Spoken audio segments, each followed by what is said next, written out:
മറിച്ച് 2014 മോദി അധികാരത്തിൽ വന്നതിന് ശേഷം വന്ന എല്ലാ ഇലക്ഷൻ കമ്മീഷണർമാരും അദ്ദേഹവുമായി ഏതെങ്കിലും നിലയ്ക്ക് ബന്ധമുള്ളവരായിരുന്നു. വെച്ചാൽ ഒന്നുകിൽ UP മറ്റേ ക്യാബിനറ്റിൽ നിന്നുള്ള അല്ലെങ്കിൽ മോദിയുടെ ഗവൺമെൻറ്റുമായിട്ട് ബന്ധമുണ്ടായിരുന്ന രീതിയിലുള്ള ആളുകൾ മാത്രമേ ഒന്നോ രണ്ടോ അപവാദങ്ങൾ ഒഴിച്ചാൽ ഈ ഓഫീസർമാരായിട്ട് വന്നിട്ടുള്ളൂ.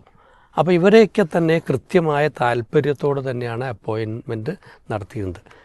അതുകൊണ്ട് തന്നെ അവരിൽ നിന്ന് പ്രതീക്ഷിക്കുന്ന കൃത്യമായിട്ടുള്ളൊരു സേവനമുണ്ടായിരുന്നു. ഇപ്പോൾ 2017 ഗുജറാത്ത് ഇലക്ഷൻ കഴിഞ്ഞപ്പോൾ അന്ന് മോദി പ്രധാനമന്ത്രിയാണ്.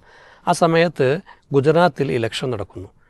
ആ ഇലക്ഷൻ നടന്ന അദ്ദേഹം വോട്ട് ചെയ്തിട്ട് അദ്ദേഹം അഹമ്മദാബാദിലൂടെ ഒരു റോഡ് ഷോ നടത്തി. ആലോചിക്കണം, നമ്മൾ 24 മണിക്കൂർ മുമ്പ് നമ്മൾ എന്ത് ചെയ്യണം, എല്ലാതും നിർത്തിവെക്കണം.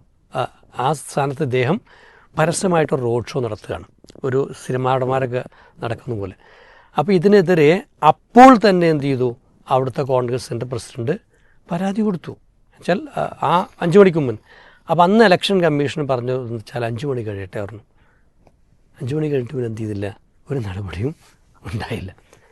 അപ്പോൾ 2019 ഇലക്ഷനിൽ നരേന്ദ്രമോദി വർഗീയത പറഞ്ഞു. വെച്ചാൽ വയനാട്ടിൽ രാഹുൽ ഗാന്ധിക്കെതിരെ അദ്ദേഹം പറഞ്ഞിരുന്നു വെച്ചാൽ ന്യൂനപക്ഷമായ സ്ഥലത്താണ് അദ്ദേഹം വന്ന് നിൽക്കുന്നത് എന്നുള്ളതും, അതേപോലെ തന്നെ പുൽവാമയിൽ മരിച്ച പട്ടാളക്കാർക്ക് വേണ്ടി ഞങ്ങൾക്ക് വോട്ട് തരൂ എന്നുള്ള പോലെ എന്ത് ചെയ്തു അദ്ദേഹം സംസാരിച്ചു. ഇത് രണ്ടും കൃത്യമായും ഇലക്ഷൻ്റെ ആ ഒരു താല്പര്യങ്ങൾക്ക് വിരുദ്ധമാണെന്ന് പറഞ്ഞുകൊണ്ട് ഒരു നിലപാടെന്ന് ഈ അശോക് ലവാസ എന്ന് പറയുന്ന ഈ ഇലക്ഷൻ കമ്മീഷനിൽ ഒരംഗം സ്റ്റാൻഡ് എടുത്തു. 2020 അദ്ദേഹം എന്ത് ചെയ്യുന്നു, മോദിക്കെതിരെ നടപടിയെടുക്കണമെന്നും ആവശ്യപ്പെട്ടു.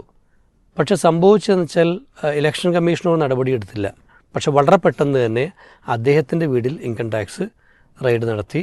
ഭാര്യയ്ക്കെതിരെ നടന്നു, മകനെതിരെ നടന്നു, പെങ്ങളുടെ ഇതിനെതിരെ. അങ്ങനെ ചുരുക്കി പറഞ്ഞു കഴിഞ്ഞാൽ അദ്ദേഹത്തിന് നിൽക്കക്കള്ളിയില്ലാത്ത വിധം അദ്ദേഹത്തെ അങ്ങോട്ട് ഞെരുക്കി കളഞ്ഞു. അദ്ദേഹം രാജിവെച്ച് രാജ്യം വിട്ട് പോവുകയാണ് ചെയ്യുന്നത്.